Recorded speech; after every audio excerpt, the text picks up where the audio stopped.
Heto na pala yung ating dream kitchen mga guys. Na finally, matutupad na kasi mamimili lang nga tayo ng appliances ngayon. Na di na nga ako mahihirapan magluto niyan. Kasi ang gaganda na nga ng mga gamit na nabili ko. Na meron na rin tayong tagahugas ng plato. Kaya naman ngayong araw, samahan nyo na nga muna kayo mamili ng appliances para nga sa pinapagawang bahay. Maaga pa nga lang pala, umalis na ako ng bahay. Na ngayong araw na kasi tayo mamimili ng mga gamit. Kaya samahan niyo muna kayong pumunta ng Manila. Na first time ko nga lang makakapag-drive doon. Kaya sabi ko kay ate, tigilan muna yung ganda-gandahan. Magpalit na muna ng shades na may grado. Kasi kami baka mahuli pa sa Manila. Mahirap na, baka di tayo matuloy sa pagbili ng appliances no mga guys. Pero mabilis lang din naman yung biyahe namin. Dito na kami sa Skyway dumaan. Kaya makalipas nga ng ilang oras, nakarating na nga kami dito sa Happy Lane. Napagbukas ko nga ng pinto, mga guys, nagulat ako. Kasi meron silang pa-welcome sa akin dito ni ate. Na para bang kami yung may-ari dito no mga guys.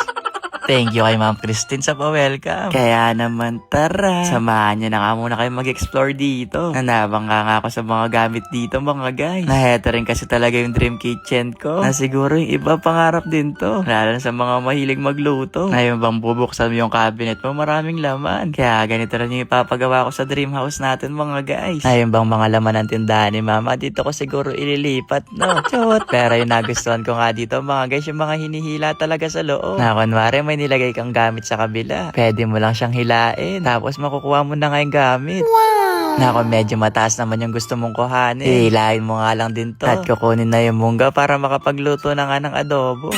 Shoutout ko na nga muna pala itong mga nagpa-picture. Na hindi po ako si Alden ha. Ako po si Chawot.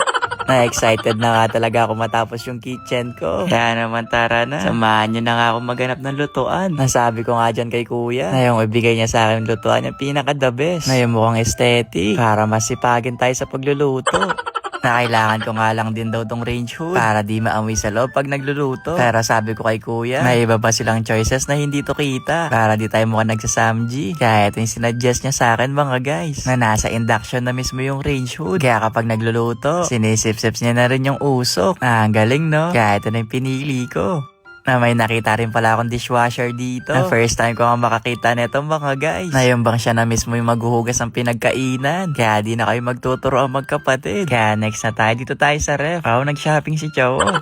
Then syempre kailangan natin ng ref sa bahay. Na ito nga sana yung gusto ko, yung 4 doors. Kaso nga lang di daw available. Sa susunod pa lang daw na buwan darating yung stock. Kaya ito na lang yung pinili ko, yung mas maliit ng konti. Para ba umabot siya sa pinapagawang bahay. Dito naman muna pala tayo sa mga oven tsaka microwave. Na-order din tayo nito na magkakaiba nga yung design. Kaya di ko tuloy alam kung anong pipiliin. Pero wait lang, parang may napili ako dito. Ay, Chawat, di kasama yan sa listahan mo ha. Na mahal pa naman yan. Pero ang ganda kasi neto mga guys, coffee maker siya. Yung bang pakapi-kapi ka na lang sa umaga. Kaya sabi ko kay ate, eto yung iuna natin sa listahan kahit wala to sa listahan ko.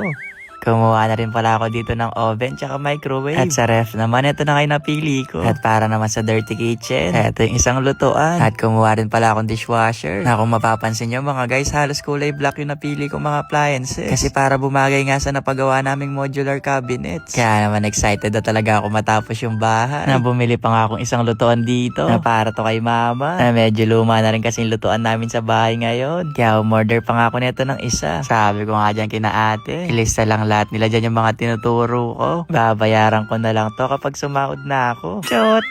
Ang dami ba mga magagandang gamit dito na high-tech pa. Kaya sinasabi ko talaga sa inyo mga guys, abangan yung magiging kitchen namin. At eto na nga, dito na tayo sa exciting part. Na malalaman na ka namin dyan ni ate kung magkano nga balat ng na-add to cart namin. Na nagulat nga kami dyan kasi sobrang taas pala. Pati yung mga nagtatrabaho dito nagulat. Kaya hulaan nyo lang siguro mga guys magkano. Ayun lang. Bye-bye!